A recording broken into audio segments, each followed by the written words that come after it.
Quand on se lance dans un projet de transformation physique, il y a bien souvent un seul mot à la bouche, c'est la perte du gras. Mais en fait, qu'est-ce que c'est le gras? Comment on perd le gras? Parce que la plupart des hommes pensent que le gras, ça s'élimine soit en transpirant beaucoup sur un tapis de course, ou bien en faisant des heures de corde à sauter. Pire, il y a même qui pensent que faire des crunchs et des relevés de jambes, ça va leur permettre de voir leurs abdos. C'est peut-être ton cas, mais malheureusement, c'est un raccourci qui empêche énormément d'hommes d'éliminer le gras, que ce soit au niveau du ventre, que ce soit au niveau des poignées d'amour, que ce soit tout le gras qui va nous gêner, que ce soit physiquement mais aussi physiologiquement. Donc on va voir en détail comment tu peux transformer tes cellules graisseuses à ton avantage. Attention, il va y avoir quelques points techniques. On va toujours étayer ça d'études scientifiques. Et si tu ne me connais pas encore, c'est la première fois que tu regardes une vidéo, je m'appelle Thomas, je suis cofondateur de Papa in Shape, je suis ingénieur en physiologie et je vais faire en sorte de te guider dans cette vidéo, dans ton projet de perte de gras.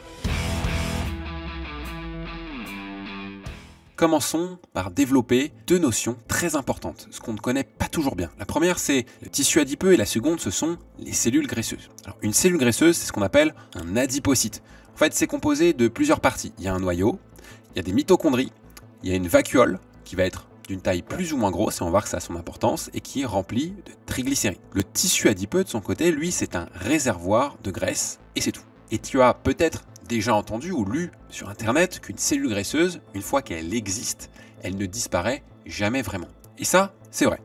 On peut vider le réservoir, mais la cellule continue à exister, prête à se re-remplir à nouveau. Ce dont tu n'as peut-être pas encore entendu parler, c'est qu'il existe différents types de cellules graisseuses. Il y a les simples cellules de stockage qu'on appelle la graisse blanche. C'est à cause de la taille importante des vacuoles que ce tissu il est très clair au microscope. Et en opposition, on a la graisse brune. Au-delà de la différence de couleur, on a là en fait des cellules dont le rôle n'est pas du tout de stocker l'énergie. Au contraire, ces cellules, elles sont là pour littéralement brûler la graisse. Laisse-moi t'expliquer, la graisse brune, elle est composée de cellules qui sont plus petites, avec plusieurs petites vacuoles de triglycérides et surtout énormément de mitochondries. Je t'en ai parlé tout à l'heure, les mitochondries sont des composés cellulaires qui sont basiques et pourtant fascinants parce que leur rôle notamment c'est de cataboliser les acides gras. Cataboliser les acides gras, ça veut dire qu'ils vont utiliser la graisse pour pouvoir produire de la chaleur. C'est ce qu'on appelle brûler de la graisse. Et le plus beau, c'est que c'est possible de transformer la graisse blanche, qu'on connaît tous et qu'on apprécie relativement peu, en graisse brune. Et on va voir ensemble différentes stratégies qui peuvent t'aider à faire ça. Félicitations d'être resté jusque là dans la vidéo. Je sais qu'on a présenté pas mal de noms et de termes scientifiques. Si tu es encore là, tu vas pouvoir profiter maintenant des solutions. En premier lieu, je vais te parler d'activité physique. J'aurais pu te mettre le mot entraînement, mais en fait c'est trop connoté. T'as pas besoin d'être un champion pour être actif et pour modifier ta composition corporelle. En fait, le simple fait d'être actif physiquement réfère à des activités très simples, comme la marche. Et parce que la marche est une activité de basse intensité, c'est excellent pour t'aider à perdre plus de gras. Une étude a montré que la masse graisseuse était inférieure chez les femmes qui marchaient 10 000 pas par rapport à d'autres qui mangeaient moins, mais bougeaient moins également. La raison en fait elle est assez simple. La lipolyse, c'est-à-dire l'utilisation du gras comme source d'énergie, c'est un processus qui met du temps à devenir de plus en plus économe. Et il est donc réservé plutôt à des activités longues et régulières. La marche, c'est évidemment la première étape vers la graisse beige car elle permet de réduire la taille de la vacuole. Ensuite, va venir les activités physiques à plus haute intensité, comme la musculation, que nous on adore chez Papa in Shape, qui reste, selon nous, l'outil à privilégier pour gagner de la masse musculaire. Et l'intérêt de prendre en masse musculaire, c'est de gagner un moyen de plus d'augmenter ton métabolisme. C'est pas juste le fait de brûler du gras, parce que le simple fait qu'il s'agit d'un tissu musculaire, il est plus énergivore, il a besoin de davantage de calories pour se maintenir, mais également parce que en fait, il conduit à l'expression d'un gène en faveur de la biogénèse. Qu'est-ce que c'est la biogénèse? C'est la création de nouvelles mitochondries. Tu sais, ces éléments cellulaires qui vont cataboliser la graisse, j'utilise déjà trop de termes scientifiques, qui vont brûler la graisse. Et donc, faire du muscle, c'est un cercle vertueux pour être de moins en moins gras avec le temps. Parce que l'adoption d'un train de vie plus actif, en faisant un maximum par exemple de trajets à pied, en choisissant systématiquement les escaliers par exemple, ça va permettre de réduire la taille des vacuoles de cellules graisseuses. Elles vont pas disparaître, mais elles vont être de plus en plus petites et donc tu vas être de moins en moins gras physiologiquement.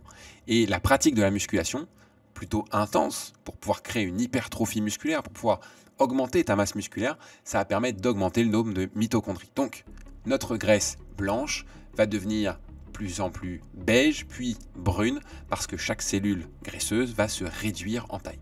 C'est vraiment un cercle vertueux qui est uniquement basé sur l'activité physique. Et si tu ne devais en choisir que deux, je te recommanderais la marche et la pratique d'une activité de type musculation. Et je t'ai dit précédemment que la graisse brune et la graisse blanche avaient deux rôles bien distincts. La graisse brune, en fait, elle est présente à des centres névralgiques de notre corps, au niveau du cou, des épaules, le long de notre colonne vertébrale, dans notre abdomen, et ça c'est le cas déjà dès la naissance. En fait, elle est là pour nous permettre de produire de la chaleur afin de lutter contre le froid. Parce que le froid, c'est un moyen d'activer la graisse brune dans notre corps. Une stratégie dont je vais te parler, que tu as peut-être déjà vu, c'est l'exposition spontanée au froid. Et pour ça, il n'y a pas besoin d'aller courir nu dans la neige. Il y a un moyen assez simple de mettre en place. Il suffit d'un bain ou d'une douche froide, particulièrement en hiver. Parce que les thermorécepteurs cutanés, ce sont les plus efficaces pour délivrer un message. Et le moyen le plus rapide pour qu'ils le fassent, c'est l'eau.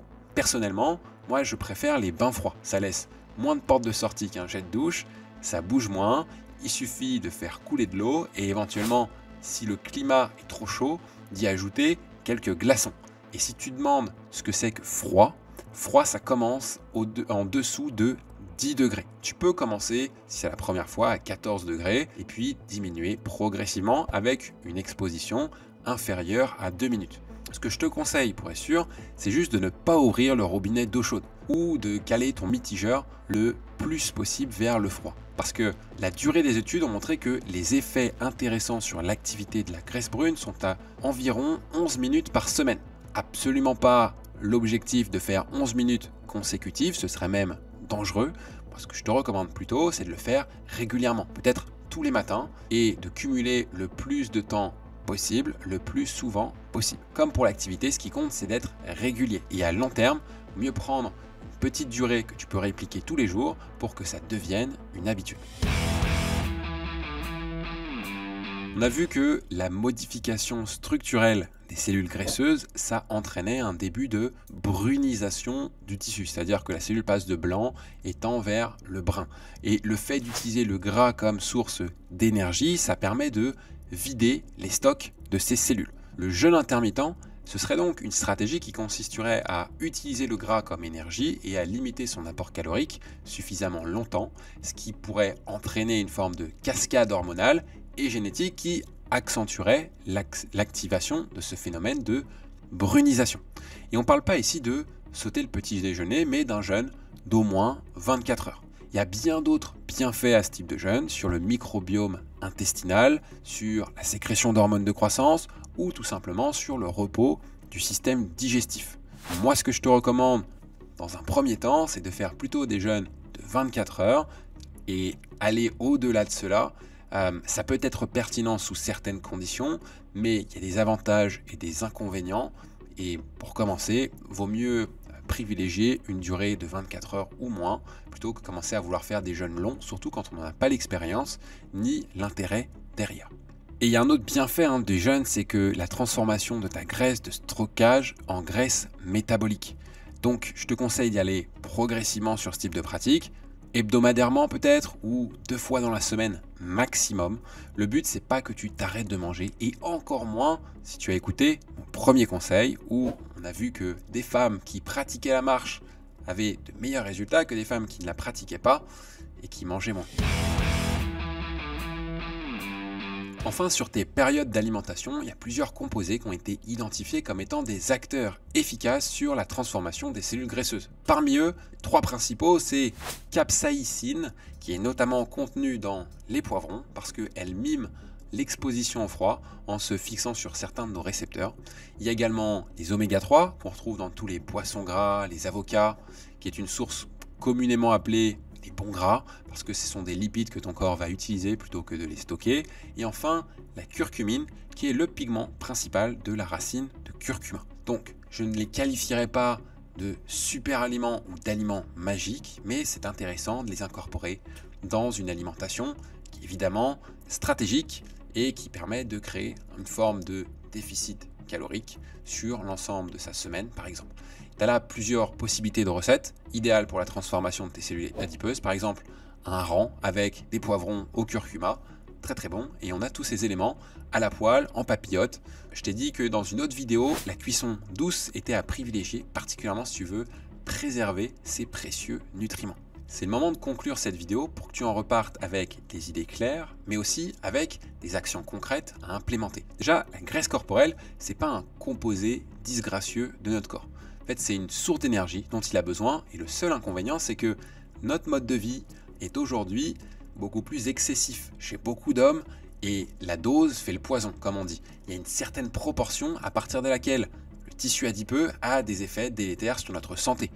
Problèmes cardiaques, diabète, et j'en passe. La première chose à faire, c'est d'adopter évidemment un mode de vie sain qui vise à réduire les quantités de graisse de notre corps. Puis, on peut s'intéresser à l'optimisation de notre composition corporelle, et particulièrement de celle de notre graisse, et peut-être viser à davantage potentialiser notre graisse brune, un tissu qui est donc, on a dit, impliqué dans la thermogénèse, et qui est extrêmement intéressant dans la régulation d'un grand nombre de facteurs métaboliques. C'est tellement intéressant qu'il s'agit là d'une des pistes les plus étudiées aujourd'hui dans la lutte contre l'obésité. Les principaux leviers sur lesquels je t'encourage à agir, c'est l'activité physique, c'est la qualité de ton alimentation bien sûr, mais tu pourras aussi tester ton mental et la maîtrise de ta respiration et encore même ta résilience ou ta capacité à te fixer un objectif et le tenir avec l'exposition au froid et le jeûne intermittent qui sont des nouvelles habitudes qui parfois peuvent nous pousser un petit peu dans nos retranchements.